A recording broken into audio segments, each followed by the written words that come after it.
은혜 받고자 하는 말씀은 하나님의 자녀이며 상속자다라는 제목으로 함께 은혜 받고자 합니다.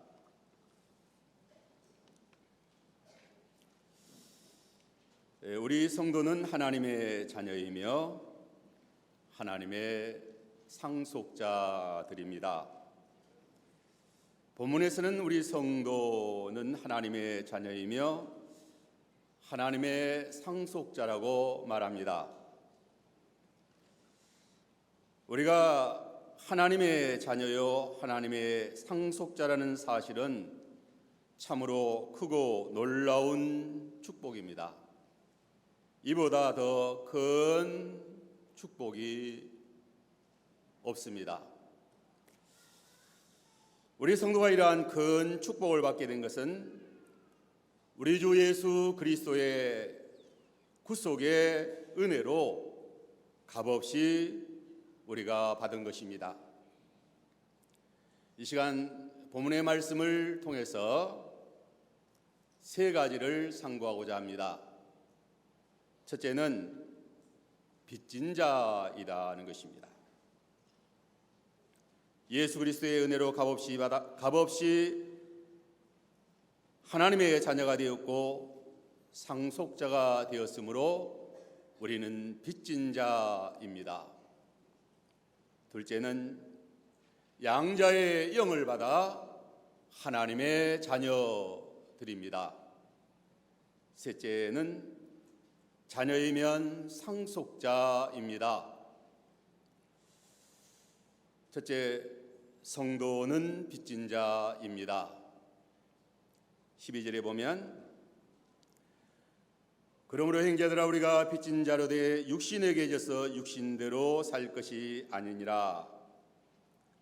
바울은 형제들아 우리가 빚진 자라고 말합니다. 우리 성도들은 빚진 자들입니다. 누구에게 어떠한 빚을 졌을까요? 우리는 성삼위 하나님께 빚진 자들입니다. 어떠한 빚을 졌을까요? 복음의 빚진 자들입니다. 복음으로 제사함 받고 의롭다함을 받아 하나님의 자녀가 되었고 하나님의 상속자가 된 이 놀라운 은혜를 값없이 받았으므로 우리는 빚진 자들인 것입니다. 이 빚은 좋은 빚입니다. 성경에 보면 나쁜 빚이 있고 좋은 빚이 있습니다. 잠언 22장 7절에 보면 부자는 가난한 자를 주관하고 빚진 자는 채주의 종이 되었느니라. 잠언 22장 26절 27절에 남의 빚에 보증 서지 말라. 만일 갚을 것이 내게 없으면 누운 침상도 빼앗길 것이라. 내가 어찌 그리하겠느냐. 우리가 돈에 대해서 또 물질에 대하여 빚지지 말아야 됩니다. 남의 빚에 보증 서지 말아야 합니다. 요새는 제1금융권에서 담보가 확실하면 빚을 좀 쓸 수가 있습니다. 그러나 제2금융권, 더 나아가 사채의 고리대금에 빚을 지지 말아야 됩니다. 빚지고 갚지 아니하면 협박을 합니다. 다 죽이겠다. 너 식구들 자식들까지 다 죽이겠다라고 말합니다. 오늘 우리가 사는 이 세상에는 나쁜 빚을 많이 지고 살아가는 세상입니다. 우리나라는 가계 빚이 많다라고 말하지 않습니까? 일본과 미국은 국가의 부채가 자꾸자꾸 넘치게 쌓여지고 있다라고 말합니다. 중국은 기업에 빚이 너무 많이 있다라고 말합니다.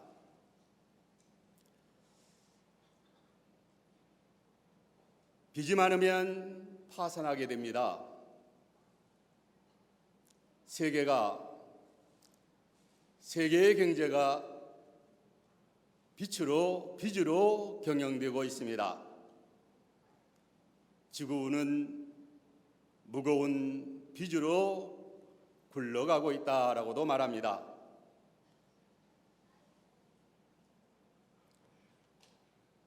그러므로 각 나라들마다 돈을 마구 찍어서 돈을 뿌려댄다라고 말합니다. 그러한 결과가 어떻게 되겠는가? 그래서 큰 위기가 찾아올 것이다라고 말합니다. 로마서 13장 8절 피차 사랑의 빚 외에는 아무에게든지 아무 빚도 지지 말라. 남을 사랑하는 자는 율법을 다 이루었느니라. 우리 성도는 피차 사랑의 빚 외에는 아무에게든지 아무 빚도 지지 말고 살아야 합니다. 사랑의 빚, 복음의 빚은 좋은 빚입니다. 사랑의 빚, 복음의 빚은 많이 지면 많일수록 좋은 빚입니다.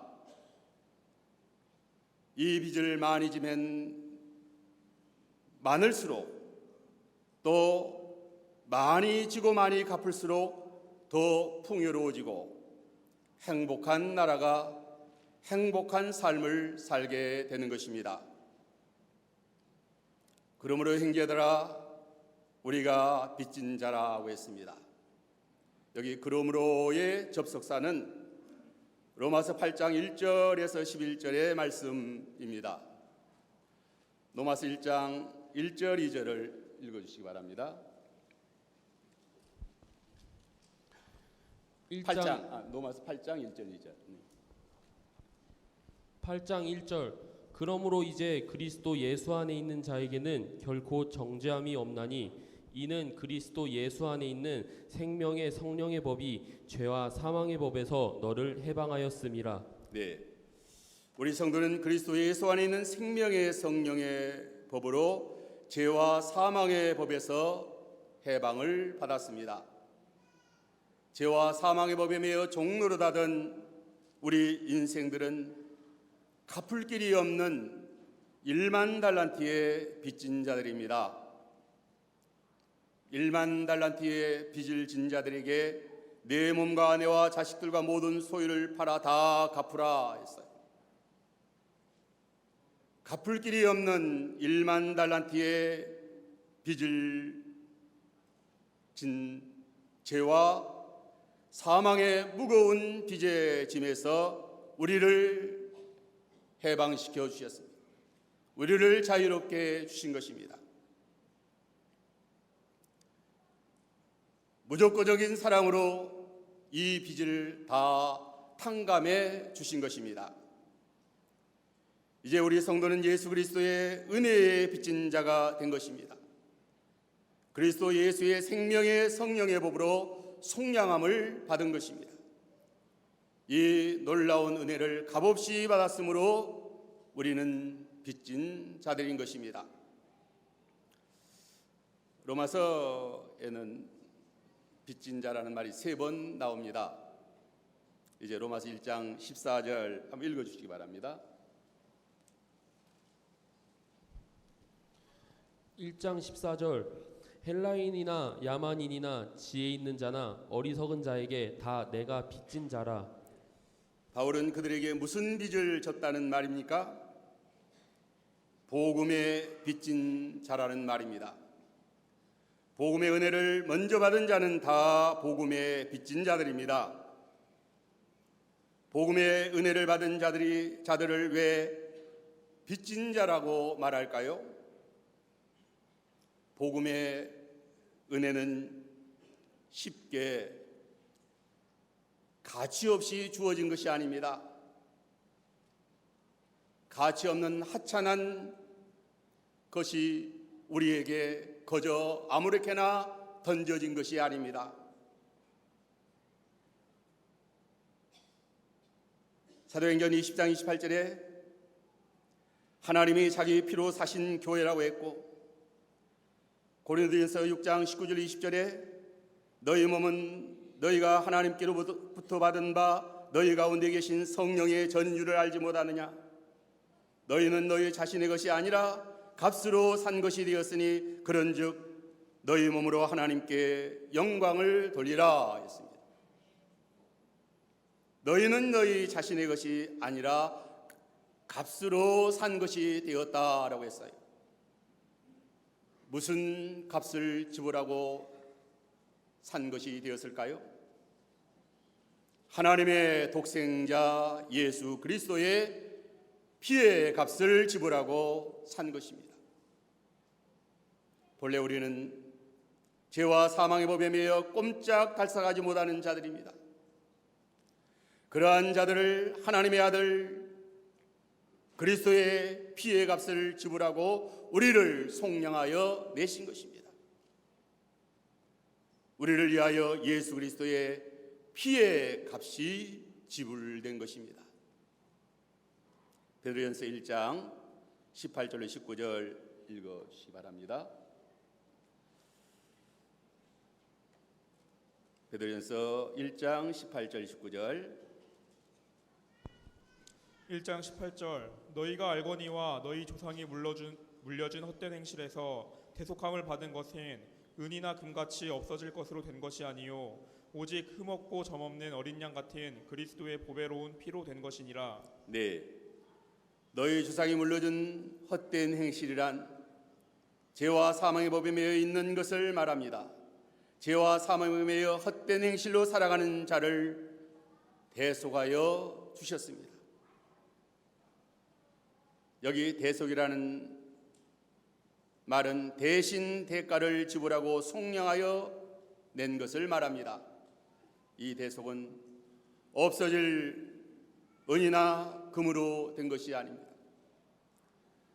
억만금의 금으로도 억만금으로도 죄와 사망에 매여 있는 헛된 행실에 빠져 있는 그러한 인생들을 속량하여 낼 수가 없습니다.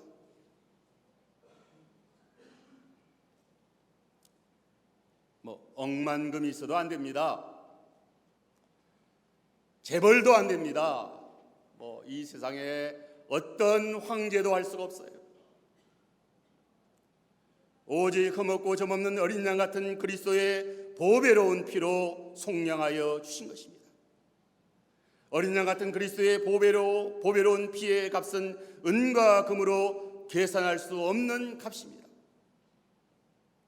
온 우주의 값으로도 계산할 수가 없습니다. 가끔 우리가 사는, 저는 용인 동백지구에 사는데 동백지구 전체의 그 아파트나 빌딩이나 땅이나 값이 얼마나 될까? 아마 천문학적인 숫자가 될 것 같습니다. 서울에 계신 분들은 아파트 한 채면 상당한 값이 나갑니다. 은이나 금으로 이 지구의 땅덩어리로도 우리를 죄와 사망의 그 1만 달란트의 빚을 지고 매여 있는 인생들을 건져낼 수가 없다. 오직 보배로운 피의 값으로 우리를 속량하여 주신 것입니다. 은과 금으로 계산할 수 없는 그리스도의 피의 값이 지불된 것입니다. 우리 성도는 그러므로 천하보다 귀한 자들인 것입니다. 금과 은으로 계산할 수 없는 그러한 고가품들인 것입니다. 그래서 우리가 돈 몇 푼 없다고 자신을 싸구려 취급해서는 안 됩니다. 또 직장이 좋지 않다고, 또 몸에 병이 들었다고 자신을 싸구려 취급해서는 아니 됩니다. 어떤 훌륭한 목사님은 아주 훌륭하게 은퇴하시고 계시다가 폐암이 걸렸는데 그분 설교를 한편 들어보니까 성도가 그래도 가오가 있어야 된다. 가오가. 자기 아버지가 그랬다는 거예요. 돈이 없지 가오가 없느냐. 자기 아버지 수의로 일생 동안 학교 소사로 살았지만 돈이 없지 가오가 없느냐. 그래서 폐암 걸려서 형편없이 육신은 망가져 가지만 우리 성도로서 우리 성도가 누구인가? 하나님의 피로 값주고 산 말할 수 없는 귀한 그러한 피의 대가를 지불하고 우리를 건지신 우리는 하나님의 자녀들이다. 우리 성도들은 이 도저히 갚을 수 없는 빚을 진 자들입니다. 그러므로 우리를 피 흘려 속량하신 주님을 위하여 우리는 살아야 하는 것입니다. 여기 12절에 우리가 빚진 자로 되어 육신에게 져서 육신대로 살 것이 아니니라. 우리는 하나님과 그의 아들 그리스도 예수와 성령께 빚진 자들이요 육신에 빚진 자들이 아닙니다. 빚진 자는 그 빚을 갚기 위하여 살아야 합니다. 우리 성도는 누구에게 빚진 자이며 무엇에 빚진 자인가를 분명하게 알고 우리가 살아야 하는 것입니다. 우리 성도는 성삼위 하나님께 빚진 자들입니다. 육신에게 빚진 자가 아니에요. 우리 육신의 빚은 1만 달란트의 육신의 빚은 이미 다 탕감받았어요. 그러므로 육신을 위하여 살 의무가 없고 책임이 없습니다. 바울은 우리가 빚진 자에 대해 육신에게 져서 육신대로 살 것이 아니라고 말합니다. 육신은 그리스도 예수의 십자가에 죽으실 때 함께 죽은 자예요. 여기 13절을 보면은 성도가 어떻게 빚을 갚을 것인가 그 빚을 갚는 비결에 대하여 말합니다. 13절 읽어보세요. 13절 너희가 육신대로 살면 반드시 죽을 것이로되 영으로서 몸의 행실을 죽이면 살리니. 네, 빚을 갚는 비결은 영으로서 몸의 행실을 죽이는 것입니다. 영으로서 몸의 행실을 죽이면 하나님을 기쁘시게 합니다. 율법의 요구를 이루어드리게 됩니다. 로마서 8장 4절로 8절에서 그리스도의 예수의 사람들은 결코 정죄함이 없나니 그리스도 예수 안에 있는 생명의 성령의 법이 죄와 사망의 법에서 너희를 해방시키셨다. 그러므로 성령의 법에 의해서 생명의 은혜에 의해서 영으로 살아갈 때에 율법의 요구를 이루어드리게 되고 하나님을 기쁘시게 할 수 있고 또 하나님과 화평을 누리는 그러한 은혜의 삶을 살게 되는 것입니다. 주와 복음과 몸된 교회를 위하여 충성, 봉사, 헌신하는 삶을 되게 하게 되는 것입니다. 이것이 빚을 물어주는 삶인 것입니다. 빚을 갚는 삶을 살면 영이 소성합니다. 성령 충만한 삶을 살게 됩니다. 예수 믿고 구원받은 사람들도 육신에게 져서 육신대로 살면 계속 나쁜 빚을 지며 힘들게 살아갑니다. 왜 예수 믿는 사람들이 그렇게 살아야 됩니까? 네. 우리가 어떤 자들인데 우리들은 육신대로 살 자가 아니에요. 영으로서 몸의 행실을 죽이면 살 것이다. 당당하게 은혜의 빚을 물어주며 갚으며 사는 하나님을 기쁘시게 하고 율법의 요구를 이루어드리고 또 하나님과 화평하며 하나님 나라를 세우는 그러한 빚을 물어주는 그러한 삶을 우리가 살아야 하는 것입니다. 또한 빚을 갚는 비결은 복음을 전하는 것입니다. 복음 전도를 먼저 받은 자는 복음의 빚진 자들인 것입니다. 선교사와 주의 종들이 또 복음 전도자들이 눈물을 흘리며 씨를 뿌려 오늘 우리가 하나님의 아들이 되었고 하나님의 상속자들이 된 것입니다. 우리가 잘 아는 토마스 선교사 대동강에서 복음을 전하며 순교하지 않았습니까? 우리는 그러한 빚을 지고 살아가는 것입니다. 우리 신정교회 권사님 한 분이 이전에 자기가 예수 믿지 않을 때 어떤 목사님이 자기 집에 늘 찾아와서 전도를 했는데 그때 그 목사님 오는 거 너무 싫어가지고 오기만 저기서 오면 벌써 도망을 쳤다는 거예요. 도망치고 또 집 뒤에 숨어 있고 왜 저렇게 귀찮게 하는가. 그런데도 목사님 계속 와서 전도하시고 또 없는데도 기도하시고 그래서 결국은 예수 믿고 오늘날 권사가 되어 신앙생활 잘합니다. 그런데 이번에 그 은혜의 빚을 좀 갚아야 되겠다라고 말합니다. 자기 집이 그 아파트 짓는데 수용이 됐는데 좀 보상을 받았습니다.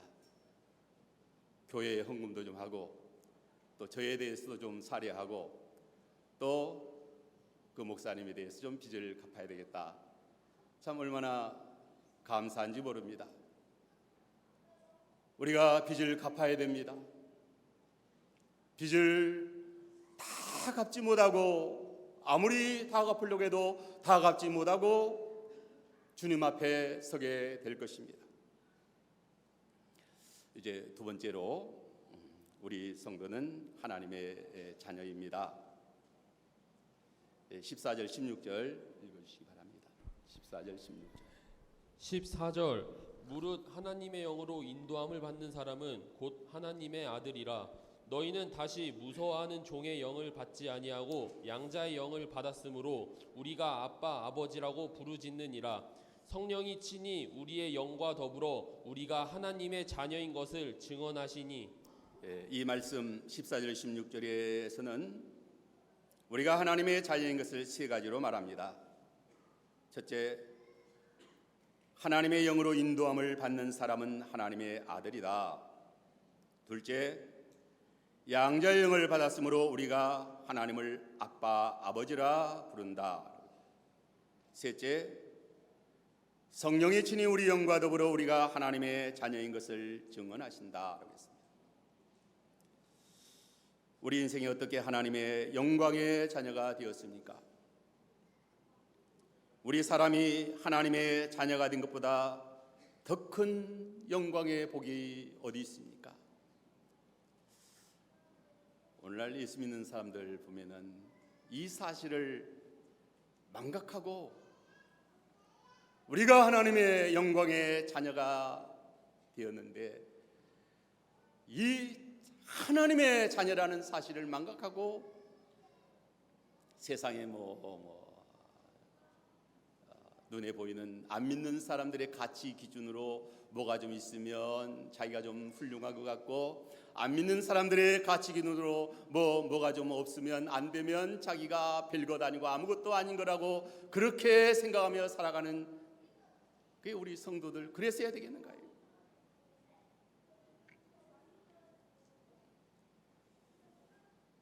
죄로 타락한 우리 인생은 참으로 비천한 존재들이었습니다. 벌레와 지렁이 인생이요, 띠끌 하나만 못한 인생이었어요. 흙이요 먼지인 인생들이었습니다. 이사야 41장 13절에 지렁이 같은 야곱아, 지렁이 같은 야곱아. 이사야 14장 11절에 구더기가 네 아래에 깔림이며 지렁이가 너를 덮었도다. 욥기 4장 19절에는 우리 인생은 흙집에 살며 띠끌로 털을 삼고 하루살이에게도 눌러 죽일 자라고 했습니다. 욥기 22장 43절에 내가 그들을 땅에 띠끌같이 부서뜨리고 거리에 진흙같이 밟아 해쳤나이다. 지옥불에 던져져서 세세토록 태움을 당하여야 마땅한 그러한 아무짝에도 너무나도 쓸모없는 그런 존재들이잖아요. 오늘날도 제 가운데서 살아가는 인생들은 자기 자신이 한없이 초라하고 무가치하고 허무한 존재들임을 실감하며 살아갑니다. 늙고 병들어 욕되게 망가져가는 자신의 모습을 쳐다볼 때에 참으로 한없이 우울하기만 합니다. 절망적이에요. 인생이란 존재가 무엇인가? 허무주의와 비관주의에 빠져 극단적인 방법으로 생을 마감하는 사람들이 점점 많아져요. 아주 그럴듯한 사람도 어느 날 어디서 어떻게 되었다. 참 인생이 그렇게 허무하다. 하지만 성경에는 우리를 하나님의 자녀라고 말합니다. 하나님의 자녀에 대하여 무엇이라고 말합니까? 과연 하나님의 자녀는 어떠한 존재입니까? 누가복음 20장 36절에 그들은 다시 죽을 수 없나니 이는 천사와 동등이요 부활의 자녀로서 하나님의 자녀임이라. 하나님의 자녀는 다시 죽을 수 없습니다. 이는 천사와 동등이요 부활의 자녀로서 하나님의 자녀입니다. 우리는 하나님의 자녀로 천사와 동등이요 부활의 자녀입니다. 그러므로 어깨를 펴고 얼굴을 들고 우리가 당당하게 살아야 됩니다. 무엇 때문에 기죽고 무엇 때문에 비굴해지는가? 우리가 하나님의 자녀인데 천사보다 뛰어나고 천사들이 우리를 다 수종들 터인데 천사가 우리의 사환, 우리의 심부름꾼이라고 하지 않았습니까? 이 세상에서도 좀 높은 지에 있는 사람들 보니까 비서들을 몇 명씩 꼭 거느리고 다니더라고요. 그래서 비서가 잘 수종을 들고 또 호의를 하고 그러면 어깨를 딱 펴고 나는 이렇게 나를 호의하는 사람들이 많이 있다. 우리가 하나님의 자녀이기 때문에 하나님의 자녀를 천사가 흠모하지 않습니까? 천사들이 우리를 수종들지 않습니까? 하나님의 자녀들. 요한복음 1장 12절에 영접하는 자 그 이름을 믿는 자에게는 하나님의 자녀가 되는 권세를 주셨으니 예수를 영접하여 그 이름을 믿는 자는 하나님의 자녀가 되는 권세를 주셨습니다. 하나님의 자녀가 되는 권세가 최고의 권세입니다. 하나님의 자녀는 아무나 되는 것이 아닙니다. 하나님의 자녀가 되는 권세를 받은 자라야 하나님의 자녀가 된다. 이 하나님의 자녀 되는 권세는 이 세상에서 왕이나 재벌이 되는 권세보다 그런 권세와 비교할 수가 없잖아요. 일본의 아베라는 사람이 황실의 외손자로서 금수저다. 또 북한의 김씨는 말도 안 되는 백두혈통이다. 그런 것을 자랑하면서 또 어떤 재벌 가에는 금수저 또 무슨 갑질한다 그죠? 갑질한다.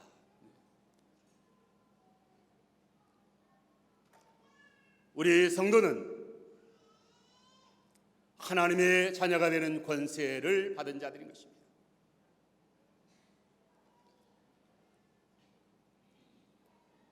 하나님의 자녀가 되는 권세,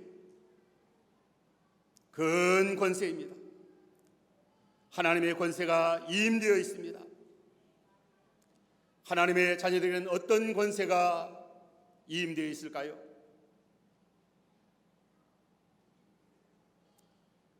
귀신을 내쫓는 권세, 마귀를 다 대적하고 물리치고 복종시키는 권세가 있습니다. 하나님의 자녀인데 왜 마귀에게 눌려 삽니까? 당당하게 귀신을 내쫓아야지. 하나님의 자녀의 권세는 새 방언을 말하는 고상한 품격 있는 그러한 인격의 높은 존귀한 권세가 있습니다. 뱀을 집어올리며 무슨 독을 마실지라도 해를 받지 아니하며 병든 사람에게 손을 얹은즉 나으리라. 이 세상의 악한 자가 그 어떤 세력도 하나님의 자녀들을 해할 수 없다. 우리가 로마서 8장 어떤 신학자는 성경을 하나의 반지로 비유한다면 로마서는 반지 앞부분 보석 부분이다. 또 로마서 8장은 그 보석 가운데서 가장 광채가 나는 그런 빛나는 그런 주옥 같은 말씀이다. 로마서 8장 우리가 여러분들 너무나도 귀한 말씀 우리 읽어보면 하나님이 그리스도를 주셨는데 그리스도와 함께 너희에게 모든 것 주시지 않겠느냐. 하나님이 너를 이해하시는데 누가 너를 대적할 수 있겠느냐. 하나님이 우리를 이렇게 사랑하시는데 그 어떤 것이 그리스도의 사랑에서 하나님의 사랑에서 우리를 끊을 수 있느냐. 우리는 하나님의 자녀들입니다. 하나님의 자녀의 이치가 어떤 이치예요? 하나님의 자녀가 어떤 자예요? 자녀답게 당당하게 살아야 됩니다. 요한일서 3장 1절에 보면 보라 아버지께서 어떤 사랑을 우리에게 주사 하나님의 자녀라 일컬음을 얻게 하셨는가. 우리가 그러하도다. 그러므로 세상이 우리를 알지 못하면 그를 알지 못합니다. 여기 보라는 감탄사입니다. 보라 아버지께서 어떠한 사랑을 우리에게 주사 하나님의 자녀라 일컬음을 얻게 하셨는가. 우리를 하나님의 자녀로 삼아주신 하나님의 크고 놀라운 사랑을 생각할 때 무한 감사하다. 큰 사랑을 받아 하나님의 자녀가 되었으므로 우리는 행복합니다. 행복하십니까?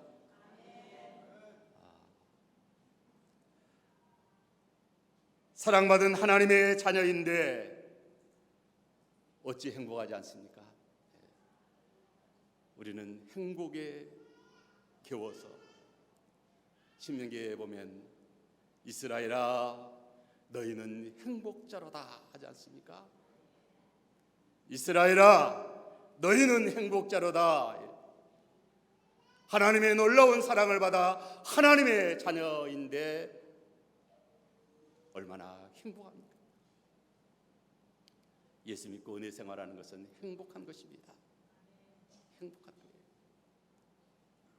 예수 믿고 은혜 생활한다고 하면서 왜 그렇게 불행하다고 생각합니까?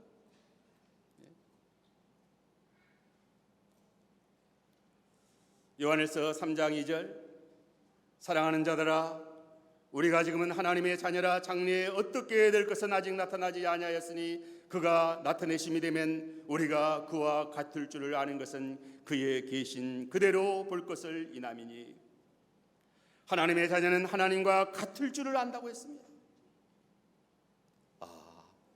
우리가 하나님과 같을 줄을 안다.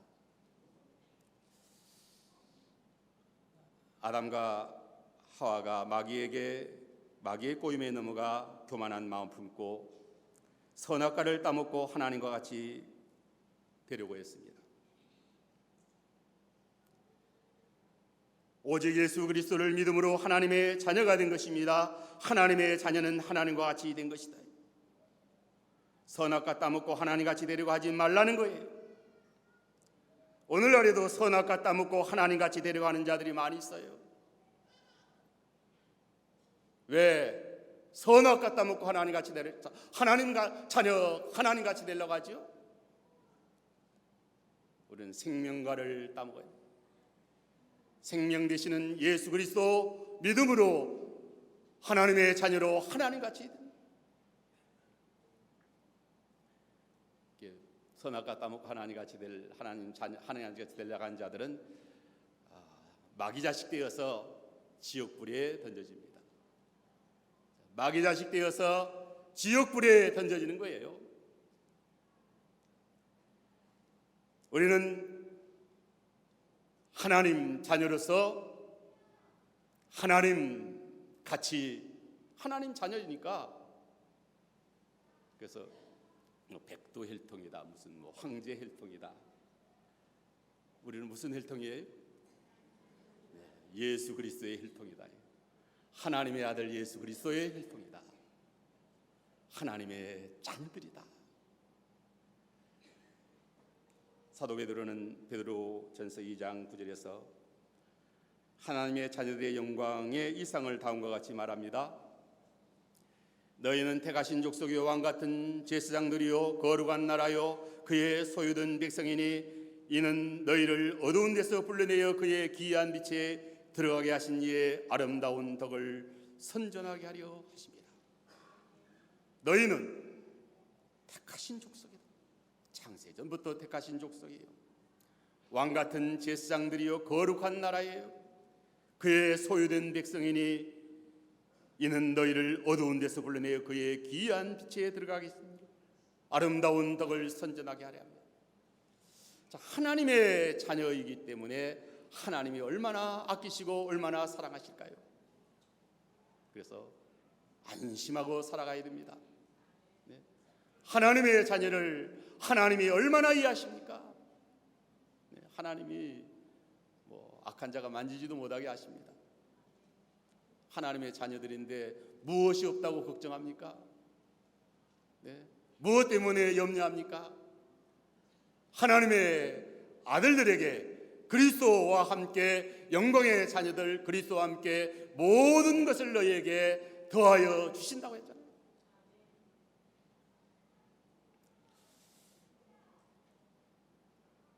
그러면 우리의 성도가 하나님의 자녀인 것을 어떻게 증명할 수 있을까요?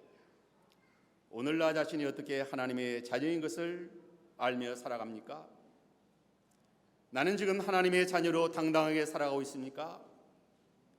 자녀의 권세를 가지고 자녀로서 당당하게 살아갑니까? 여기 14절, 15절, 16절에서 하나님의 자녀는 세 가지. 하나님의 영의 인도함을 받는 사람은 하나님의 자녀이다. 14절 읽어보세요. 14절 무릇 하나님의 영으로 인도함을 받는 사람은 곧 하나님의 아들이라. 네, 우리가 어떻게 하나님의 아들인 것을 압니까? 하나님의 성령의 인도를 받는 것을 보아 하나님의 아들인 것이 증명이 됩니다. 우리 성도 속에는 그리스도의 영이 거하십니다. 로마 8장 9절에 누구든지 그리스도의 영이 없으면 그리스도의 사람이 아니라 10절에는 또 그리스도께서 너희 안에 계시면 몸은 죄로 말미암아 죽은 것이나 영은 의로 말미암아 살아 있는 것이라. 우리 성도 안에는 그리스도의 영이 내주에 계십니다. 그리스도의 영 곧 하나님의 영 성령. 우리는 성령의 인도함을 받는 자들이에요. 고로 하나님의 아들인 것입니다. 오늘 우리는 성령의 인도를 받아 다 이곳에 이렇게 한자리에 모였습니다. 누가 이 무더운 날씨에 피서 가야지, 또 뭐 바쁜 일 많은데 강제로 이곳에 모이라 하면 모이겠습니까? 하나님의 영의 인도를 받아서, 성령의 인도를 받아서 자원하는 마음으로, 기쁜 마음으로 우리가 이 자리에 모여서 지금 이렇게 하나님 앞에 예배하며 말씀 받으며 귀한 복된 은혜의 시간을 가지고 있지 않습니까?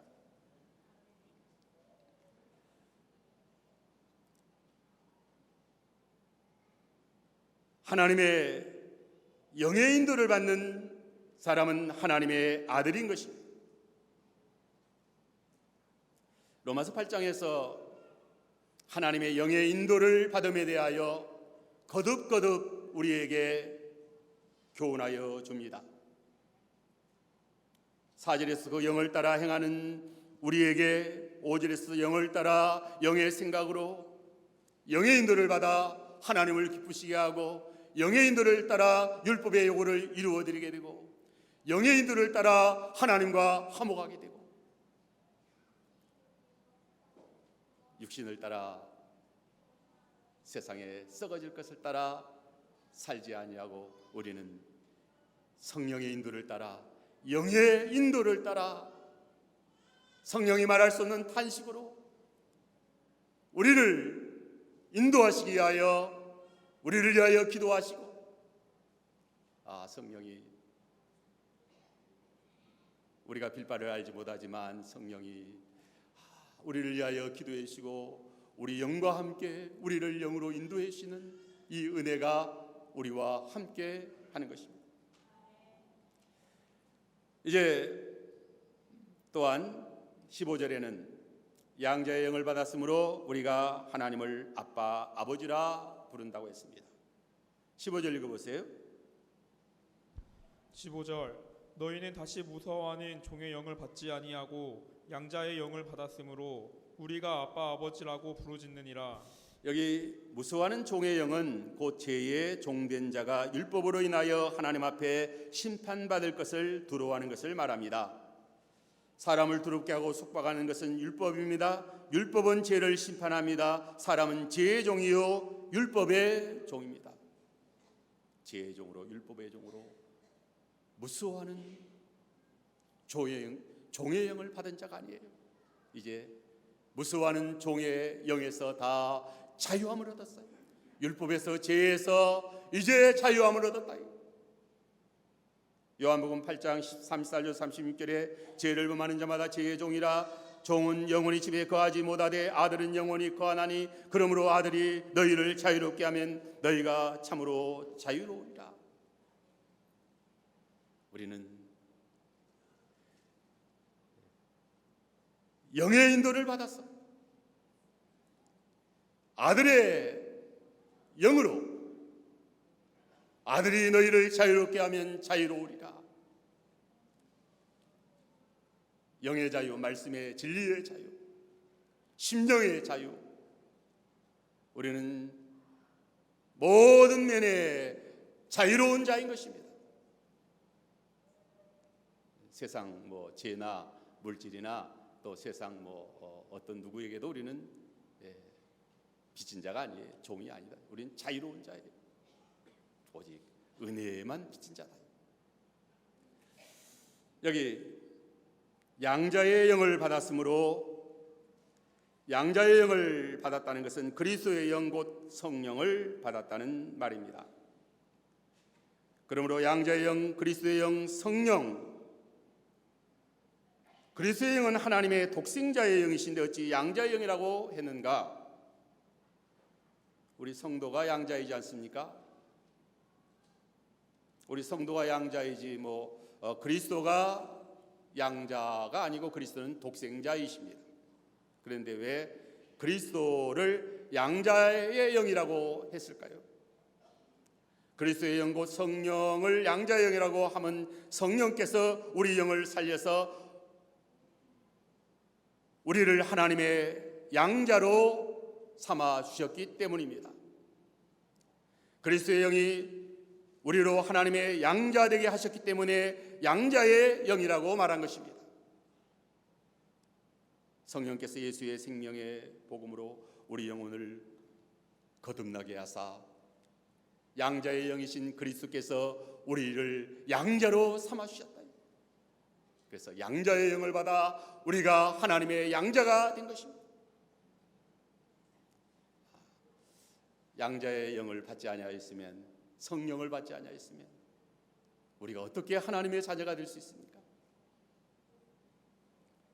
여기 아빠 아버지라 부르짖느니라, 성도는 양자의 영을 받아 하나님의 자녀가 되었으므로 하나님을 아빠 아버지라 부르게 된 것입니다. 이 아빠 아버지라 부르는 것은 아주 친밀하게 아버지를 부르는 명칭입니다. 아빠 아빠, 엄마 엄마. 뭐 얼마나 말 중에, 우리가 언어 중에 가장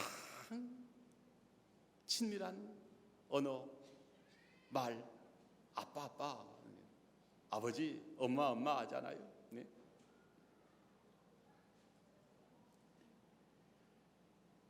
하나님의 자녀는 성도의 영은 본능적으로 하나님을 아버지, 우리 아버지, 아빠, 아버지라고 부르는 것입니다. 중국 강주 지방에 선교 갔을 때 그 중국인 목사가 한국 성도들의 그 기도하는 기도를 흉내를 내는데, 한국 성도는 기도할 때 주여 아버지, 주여 아버지, 그게 입에 붙었다는 게 주여 아버지, 주여 아버지. 그래서 그분이 한국말 모르는데 그 말은 한국말로 잘 하시더라고요. 주여 아버지, 주여 아버지.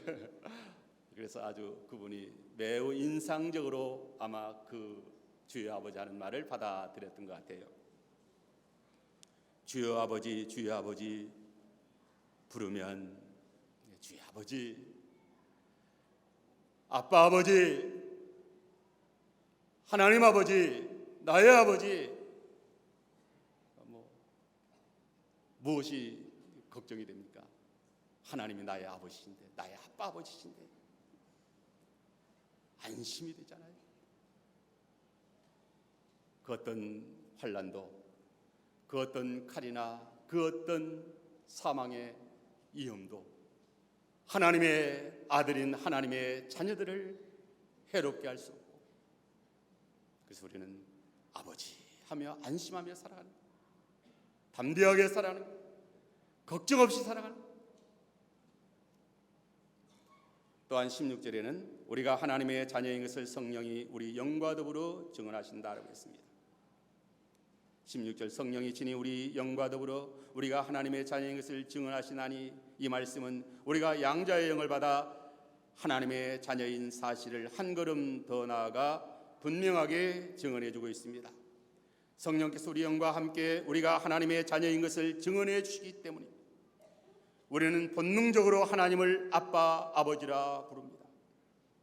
칼빈은 말하기를, 우리의 마음이 성령의 감동으로 믿음에 서 있을 때에만이 우리의 입을 열어 하나님께 기도할 수 있다라고 했습니다. 이는 성령께서 우리 심령에 역사하여 주시고 또한 우리가 하나님의 자녀임을 증언해 주시기 때문이라고 말합니다.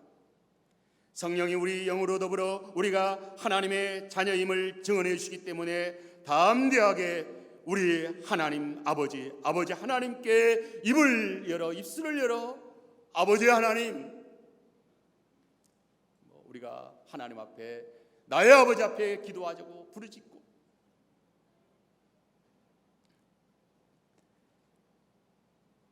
성령이 우리 영으로 더불어 아버지께 간구하게 하십니다.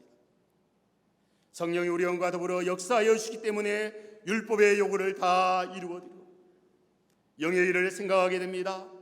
우리 성도는 말로만 하나님의 자녀가 아니고 성령이 친히 우리 영과 더불어 역사하여 주시기 때문에 하나님의 자녀다운 품격 있는 그러한 삶을 살아가게 되는 것입니다. 권세와 존귀와 아름다움과 거룩함이 있는 그러한 은혜로운 삶을 우리가 사는 것입니다. 성령이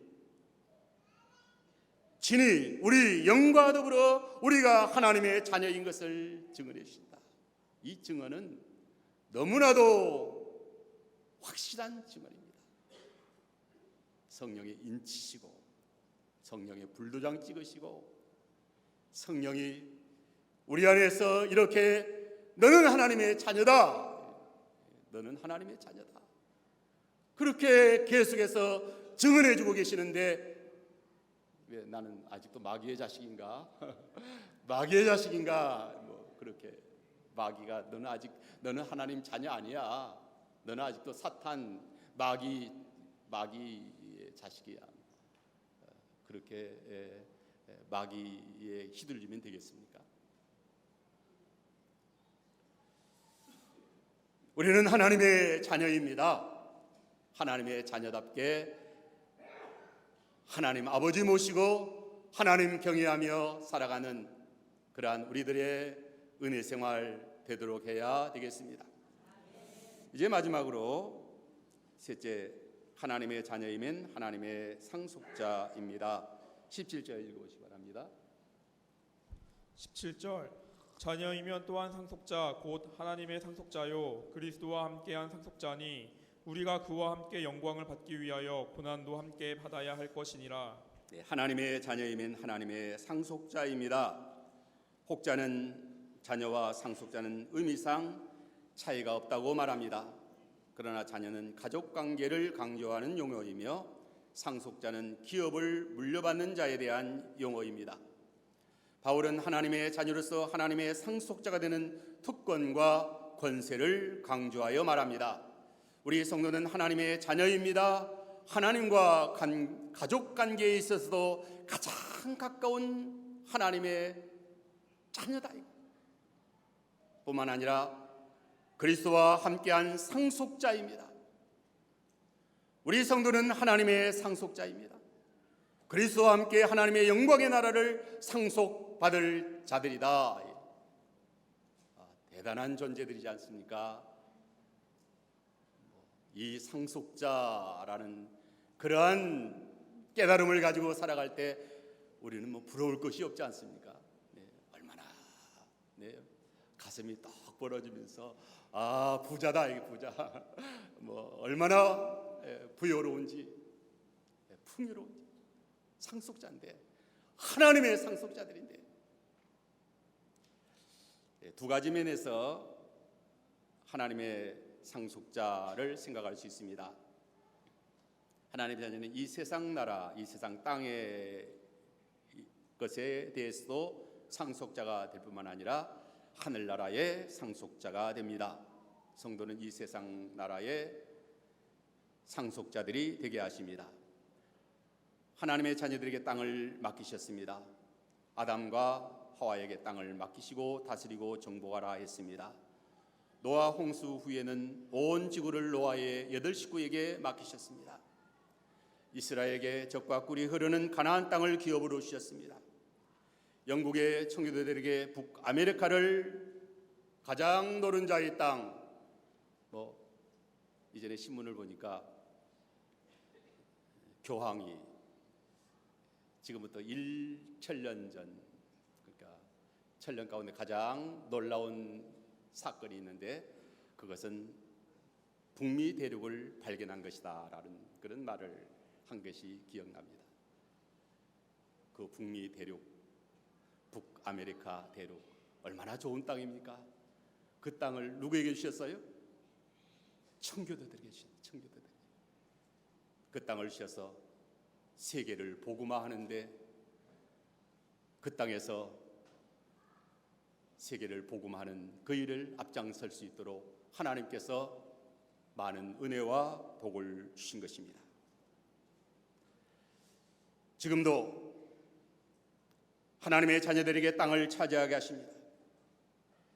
지금도 세상 끝날까지 땅을 기업으로 주셔서 교회를 세우며 진리운동, 생명운동을 하게 하십니다. 시편 30편 9절에 여호와를 소망하는 자들은 땅을 차지하리로다. 11절에 온유한 자들은 땅을 차지하며 풍성한 화평을 즐기리로다. 29절에 의인이 땅을 차지하며 거기 있어 영원히 거하리로다. 마태복음 5장 5절에 온유한 자는 복이 있나니 그들이 땅을 기업으로 받을 것이라고 했습니다. 신명기 24장 1절에 땅과 거기에 충만한 것과 세계와 그 가운데 사는 자들은 다 여호와의 것이로다. 은도 내 것이요 금도 내 것이라고 했어요. 하나님의 나라를 세우며 복음 운동을 하는 자들에게 이 땅의 상속자들이 되게 하십니다. 신학계와 기도원 빼앗겨서 이제 진리운동 못한다, 한탄하지 말자예요. 빼앗기기도 하시고 도로 찾기도 하신 하나님이십니다. 또한 더 좋은 것을 주시기도 하시는 하나님이십니다. 하나님이 주인이십니다. 왜 하나님의 주인인 것을 우리가 왜 못 믿습니까? 그리고 누가 상속자예요? 우리가 상속자입니다.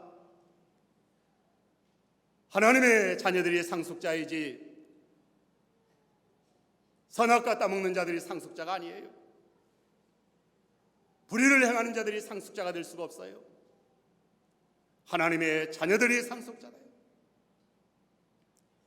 이제 성도는 영광의 하늘나라의 상속자들입니다.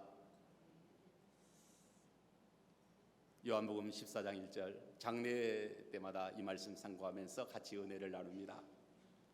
하늘에 있는 내 아버지 나라는 거할 곳이 많다라고 했어요. 이 세상이 거할 곳이 없다고 너희 마음에 근심하지 말라. 내 아버지 집에 거할 곳이 많다라고 했어요. 하나님이 계시는 아버지의 집, 하나님의 나라가 우리의 영원한 나라입니다. 얼마나 좋은 나라인지. 고린도서 12장 2절로 3절에 보면 바울이 셋째 하늘에 이끌려가서 말할 수 없는 말을 듣고 보고 왔다고 했습니다. 그가 나고로로 이끌려가서 말로 표현할 수 없는 말을 들었으니 사람이 가히 이르지 못할 말이라고 했어요. 하나님의 나라가 얼마나 좋은지 이 세상 언어로 다 표현할 길이 없다. 우리의 유업이, 우리의 기업이 얼마나 크고 얼마나 좋고 얼마나 영화로운지 말로 다 표현할 길이 없다. 하나님이 창세 전부터 예비해 놓으셨습니다. 마태복음 백보자 심판, 창세로부터 예비된 나라를 너희는 상속하라. 너희를 위하여 창세로부터 예비된 그 하나님이 예비해 놓으신 하나님의 나라를 우리는 상속받을 자들인 것입니다. 저 묘한 하초 향기 바람에 불려오고 생명수 강가의 초목은 언제나 청청한 저 좋은 낙원. 이 소망이 있습니까? 이 하나님의 나라에 대한 소망, 우리는 상속자이다라는 이 소망, 산 소망입니다. 베드로전서 1장 3절로 4절에 성도를 거듭나게 하사 산 소망 있게 하셨다고 했습니다. 썩지 않고 더럽지 않고 쇠하지 않은 유업을 있게 하시나니 너희를 위하여 하늘에 간직하신 것이라고 했습니다. 에베소 1장 10절에 너희 마음 눈을 밝히사 그의 부르심의 소망이 무엇이며 성도 안에서 그 기업의 영광의 풍성이 무엇인지 알게 하여 달라고 바울은 기도합니다. 신령한 눈이 열려 하늘에 간직되어 있는 영광의 기업의 풍성이 보인다고 하면 소망의 영광의 기업의 풍성이 어떠함을 알게 하시기를 구하노라.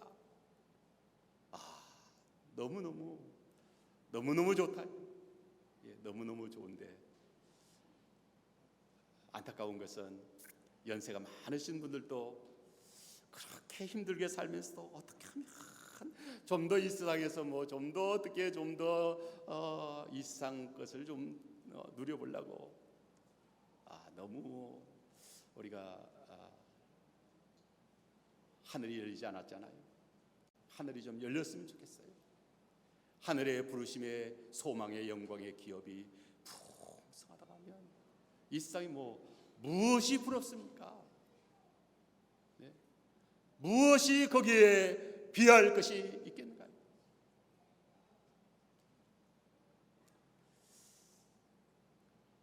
우리는 하나님의 자녀입니다. 혈과 육의 몸은 하나님의 나라를 유업으로 받지 못합니다. 말씀으로 거듭난 영이 하나님의 아들이에요.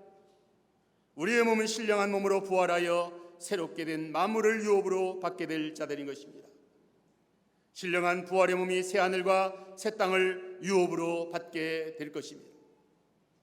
계시록 21장 5절에 보좌에 앉으신 이가 이르되 보라 내가 만물을 새롭게 하노라 하시고 또 이르시되 이 말은 신실하고 참되니 기록하라.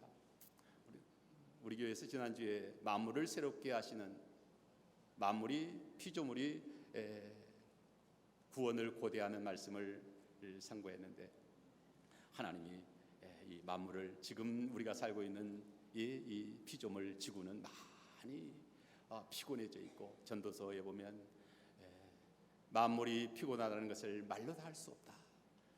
그래서 우리가 지금 살고 있는 세상은 여러 면으로 늙고 병들어서 땅이 얼마나 오염되고 땅이 얼마나 부패해 있고 또 병들어 있는지 모릅니다.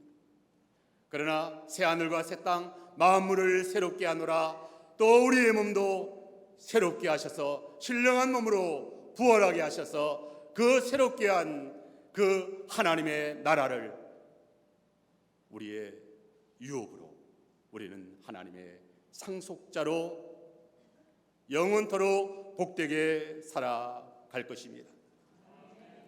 우리는 하나님의 자녀입니다. 하나님의 자녀인데 하나님이 얼마나 잘하시기에 하나님의 자녀를 결코 해롭게 할 세력이 없다. 우리가 이 확신을 가지고 살아야 됩니다. 우리를 해롭게 할 자는 이제 없다.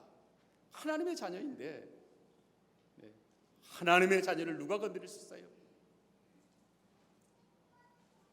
우리는 하나님의 상속자입니다. 하나님의 그 좋은 모든 것이 우리의 것입니다. 하나님의 모든 영화로운 좋은 것이 다 이제 우리의 것이다. 상속자니까, 아들이니까. 이제 우리는 부러울 것이 없는 자들이 참으로 부요한 자로서 감사하며 이제 그 은혜를 갚는 은혜에 보답하는 삶을 살아가는 우리들의 신앙생활 잘하도록 해야 되겠습니다. 다 같이 기도합시다. 하나님 감사합니다. 하나님의 자녀로 삼아주신 아버지 하나님 감사합니다. 하나님의 상속자로 되게 하심을 감사합니다. 하나님 아버지 모시고 영의 인도를 따라 아바 아버지라 부르며 주님이 하여 주님의 빚진 자로 믿음으로 주의 나라를 세우며 헌신하며 주님 오시는 영광의 그날까지 오직 산소만 가지고 행복하게 복되게 승리하는 우리의 은혜 생활 잘할 수 있도록 도와주시옵소서. 주 예수님의 이름으로 기도하옵나이다. 아멘.